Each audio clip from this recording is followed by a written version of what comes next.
Hello എല്ലാവർക്കും നമസ്കാരം. നമുക്കിന്ന് ഒരു വെജിറ്റേറിയൻ ബിരിയാണി തയ്യാറാക്കിയാലോ? സോയ ചങ്ക്സും പനീറും കൊണ്ട് നമുക്കൊരു നല്ല ടേസ്റ്റി ആയിട്ടുള്ള ഒരു ബട്ടർ മസാലയുടെ ഫ്ലേവറുള്ള ഒരു ബിരിയാണി നമുക്ക് റെഡിയാക്കാം. കഴിഞ്ഞ എപ്പിസോഡിൽ നമ്മൾ കണ്ട ടൊമാറ്റോ ബട്ടർ പേസ്റ്റ് കുറേ നാൾ ഫ്രീസ് ചെയ്ത് ഉപയോഗിക്കാൻ പറ്റുമെന്ന് ഞാൻ പറഞ്ഞിരുന്നല്ലോ. ആ പേസ്റ്റ് ഉപയോഗിച്ചിട്ട് ആണ് ഈ ബിരിയാണിയുടെ ബേസ് തയ്യാറാക്കുന്നത്. അപ്പോൾ നമുക്കത് എങ്ങനെയാണെന്ന് ഒന്ന് കാണാം.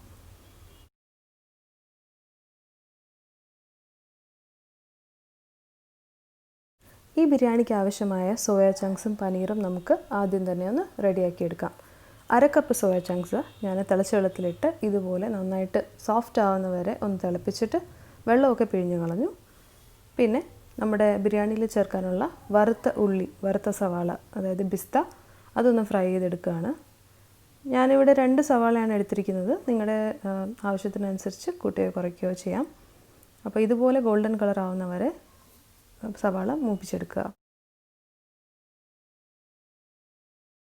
നമ്മൾ വേവിച്ച് വെച്ചിരിക്കുന്ന സോയ ഇതുപോലെ ചെറിയ കഷ്ണങ്ങളായിട്ട് മുറിച്ച ശേഷം 1 ടീസ്പൂൺ എണ്ണയിൽ ഒരല്പം ഉപ്പും ചേർത്ത് നന്നായിട്ട് ഫ്രൈ ചെയ്തെടുക്കുക. ഒരു ഗോൾഡൻ കളറിലാവുമ്പോൾ നമുക്കിത് മാറ്റി വയ്ക്കാം. ഇനി നമുക്ക് ചെയ്യേണ്ടത് പനീറിൻ്റെ പ്രിപ്പറേഷനാണ്. പനീറും ചെറിയ കഷ്ണങ്ങളായിട്ട് കട്ട് ചെയ്ത് 1 ടീസ്പൂൺ എണ്ണയിൽ ഒരല്പം ഉപ്പും ചേർത്ത് ഇതുപോലെ ഒന്ന് ഫ്രൈ ചെയ്ത് വയ്ക്കുക. ഒരുപാട് ഫ്രൈ ആവണമെന്ന് ആവശ്യമില്ല. അതുപോലെ കുറച്ച് പുതിനയിലയും മല്ലിയിലയും കട്ട് ചെയ്ത് റെഡിയാക്കി വയ്ക്കുക. നമുക്കിനി ഇതുപോലൊരു വലിയ പാത്രം എടുക്കാം. നമ്മുടെ അരി വേവിക്കാനായിട്ടാണ്. അതിലേക്ക് ഞാൻ 3 കപ്പ് വെള്ളം ഒഴിച്ചു കൊടുക്കുകയാണ്. 2 കപ്പ് അരിക്കുള്ള അളവാണ് ഞാനീ പറയുന്നത്. 1 ടീസ്പൂൺ നെയ്യ്, 2 ടീസ്പൂൺ ഉപ്പ്, പട്ട, ഗ്രാമ്പു, ഏലക്ക, ബേ ലീഫ് ഇത്രയും ചേർത്ത് കൊടുത്ത ശേഷം വെള്ളം തിളപ്പിക്കുക.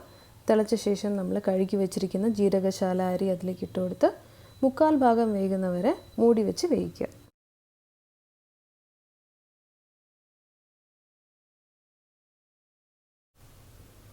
നമ്മുടെ ചോറ് 3/4 ഭാഗം വെന്ത് കഴിയുമ്പോൾ നമ്മൾ ഇതുപോലൊരു സ്ട്രെയിനറിൽ തട്ടി വെക്കേണ്ടതാണ്. അതിൻ്റെ പുറത്ത് കുറച്ച് പച്ചവെള്ളം ഒഴിച്ചു കൊടുക്കേണ്ടതാണ്. അത് പിന്നെയും അവിടെ ഇരുന്ന് വേകാതിരിക്കാൻ വേണ്ടിയിട്ടാണ് നമ്മളങ്ങനെ ചെയ്യുന്നത്. നമ്മൾ ഈ അരി ഇനി ദമ്മിലിടുമ്പോൾ നന്നായിട്ട് വെന്ത് കിട്ടും മസാലയുടെ ഒപ്പം ചേർന്ന്. ഇനി നമുക്ക് ബിരിയാണിയുടെ പുറത്ത് ഒഴിച്ചു കൊടുക്കുന്ന നെയ്യുടെ കൂട്ട് റെഡിയാക്കാം. അതിന് 3/4 ടീസ്പൂൺ നെയ്യും 3/4 ടീസ്പൂൺ എണ്ണയും മിക്സ് ചെയ്യുക. 2 ടീസ്പൂൺ ചൂടുവെള്ളവും ഒരല്പം ഫുഡ് കളർ അല്ലെങ്കിൽ മഞ്ഞൾപ്പൊടി ഇത്രയും ചേർത്തിട്ട് നന്നായിട്ടൊന്ന് മിക്സ് ചെയ്യുമ്പോൾ നമുക്ക് ആ ഒരു യെല്ലോ കളറിലുള്ള ഒരു നെയ്യുടെ മിക്സ് കിട്ടും.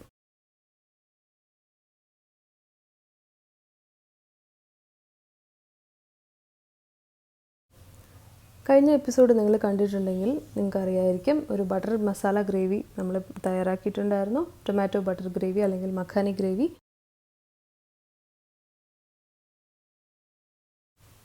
കഴിഞ്ഞ എപ്പിസോഡ് കാണാൻ വിട്ടുപോയവർക്കായിട്ട് ഞാൻ അത് ഐകാർഡിൽ കൊടുക്കുന്നുണ്ട്, അതുപോലെ ഡിസ്ക്രിപ്ഷൻ ബോക്സിലും കൊടുക്കുന്നുണ്ട്. ആ മഖാനി ഗ്രേവിയിൽ നിന്നും ഒരു 2 കപ്പ് എടുത്ത ശേഷം നമ്മളതിലേക്ക് 1/4 കപ്പ് ഫ്രഷ് ക്രീം ചേർത്ത് കൊടുക്കുക. എന്നിട്ട് നമ്മൾ ഫ്രൈ ചെയ്ത് വെച്ചിരിക്കുന്ന സോയയും പനീറും ചേർത്ത് ആവശ്യത്തിന് ഉപ്പ്, ഏകദേശം 1/4 സ്പൂൺ ഉപ്പ് മതിയാവും. മറ്റേതിലൊക്കെ നമ്മൾ ഉപ്പ് ചേർത്തിട്ടുണ്ട്. പിന്നെ ഫ്രൈ ചെയ്ത് വെച്ചിരിക്കുന്ന ഓണിയൻ, അതും ഒരല്പം, മുഴുവനല്ല, ഒരല്പം ചേർത്ത് കൊടുത്തിട്ട് നന്നായിട്ട് ഇളക്കുക. ഒരു വലിയ പാത്രം എടുക്കുക, അതിൽ നെയ്യ് ഒഴിച്ചു കൊടുക്കുക. 2 ടീസ്പൂൺ നെയ്യ് ബേസായിട്ട് ഒഴിക്കുക. എന്നിട്ട് നമ്മളിപ്പോൾ മിക്സ് ചെയ്ത് മഖാനി സോയ പനീർ മിക്സ് അത് ഇതിലേക്ക് ഒഴിക്കുക. ഒന്ന് പരത്തി കൊടുക്കുക. ഇതിൻ്റെ പുറത്താണ് നമ്മൾ ചോറിടാൻ പോകുന്നത്. ഈ മിക്സ് നമ്മൾ ദം ചെയ്തെടുക്കുകയാണ് ചെയ്യുന്നത്. അപ്പോൾ കുറച്ച് അരിഞ്ഞു വെച്ച പുതിനയും മല്ലിയും പിന്നെ ഫ്രൈ ചെയ്ത ഉള്ളി, അതായത് പിസ്തയും ഇട്ട് കൊടുത്ത ശേഷം നമ്മൾ അരി 3/4 ഭാഗം വെന്ത ജീരകശാല അരി പുറത്തിട്ട് അതിൻ്റെ പുറത്ത് വീണ്ടും നമ്മൾ കുറച്ച് നെയ്യും നമ്മൾ നേരത്തെ പ്രിപ്പയർ ചെയ്ത് വെച്ച നെയ്യും എണ്ണയും ഫുഡ് കളറും ഉള്ള മിക്സ് അതും, പിന്നെന്താ മൊരിഞ്ഞ ഉള്ളി അതായത് പിസ്ത, പിന്നെ ബാക്കിയുള്ള പുതിന മല്ലി അതൊക്കെ ഇട്ടിട്ട് നന്നായിട്ട് അടച്ചു വെച്ച ശേഷം ഒരു വെയിറ്റ് പുറത്ത് വെച്ച് കൊടുക്കുക. 1/2 മണിക്കൂർ ദമ്മായ ശേഷം നമുക്ക് ഇതുപോലെ സൂപ്പറായിട്ടുള്ള മഖാനി ബിരിയാണി റെഡിയാവും. അപ്പോൾ പനീർ സോയ മഖാനി ബിരിയാണി ഒരു നല്ല വെറൈറ്റി ആയിരിക്കും നിങ്ങൾക്ക്. അപ്പോൾ ഞാനിത് ട്രൈ ചെയ്ത് നോക്കിയപ്പോൾ എനിക്ക് വളരെയധികം ഇഷ്ടപ്പെട്ടു. ഞങ്ങളുടെ ഫാമിലിയിലും എല്ലാവരും ഇത് വളരെയധികം എൻജോയ് ചെയ്ത് കഴിച്ചു.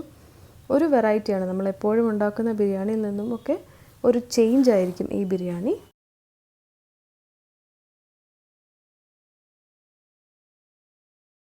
നിങ്ങളും എന്തായാലും ഈ റെസിപ്പി ട്രൈ ചെയ്ത് നോക്കുക, നിങ്ങളുടെ ഫാമിലിക്കും ഫ്രണ്ട്സിനും കൊടുക്കുക.